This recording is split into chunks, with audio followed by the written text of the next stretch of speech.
మీ కళ్ళద్దాలిక పక్కన పెట్టేయండి. ప్రతి కంటి సమస్యకి బెస్ట్ సొల్యూషన్ ఇస్తుంది అమెరికన్ లేజర్ ఐ హాస్పిటల్.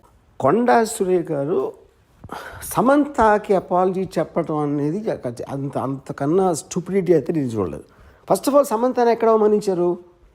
కొండా సురే అవమానించలా, పొగిడారు. యాక్చువల్గా ఎందుకు పొగిడారు అంటే అక్కడ ఏమంటున్నారు ఆవిడ, నాగార్జున నాగ చైతన్య ఇద్దరు కలిసి ఒక మామగా, ఒక భర్తగా, ఒక కోడలిని, ఒక భార్యని తనకున్న ఒక ఆస్తి కాపాడుకోవడానికి వెళ్ళమని ఫోర్స్ చేస్తే తను కాదని చెప్పి విడాకులు ఇచ్చి వెళ్ళిపోయింది అన్న. అక్కడ సమంతకు అవమానం ఏంటి? సమంతని పోయినట్టు యాక్చువల్గా అవమానించింది ఎవరిని? అత్యంత జుగుసాగా అవమానించింది నాగార్జున చైతన్యాన్ని. అసలు దాని టాపిక్ ఎత్తట్లా, దాని గురించి ఇంతవరకు మాట్లాడలేదు ఎవరు.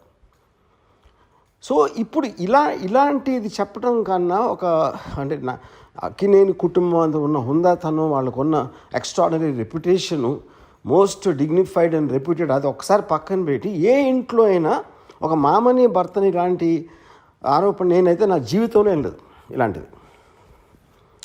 ఇది చాలా సీరియస్గా తీసుకుని నా రిక్వెస్ట్ నాగార్జునకి చైతన్యకి ఇలా వదిలేయకుండా, మళ్ళీ ఇలాంటివి జరగకుండా ఇండస్ట్రీ అందరి కోసం, ప్రజలందరి కోసం కూడా సీరియస్గా తీసుకుని మర్చిపోలేని గుణపాఠం నేర్పించాలి. దీనికి తప్పిస్తే మన దగ్గర వేరే మార్గం లేదు. ఇలాంటిది మళ్ళీ జరగకుండా చూడాలి. సుమన్ టీవీలో మీ పర్సనల్ అండ్ బిజినెస్ ప్రమోషన్స్ కోసం కింది నెంబర్కి కాంటాక్ట్ చేయండి.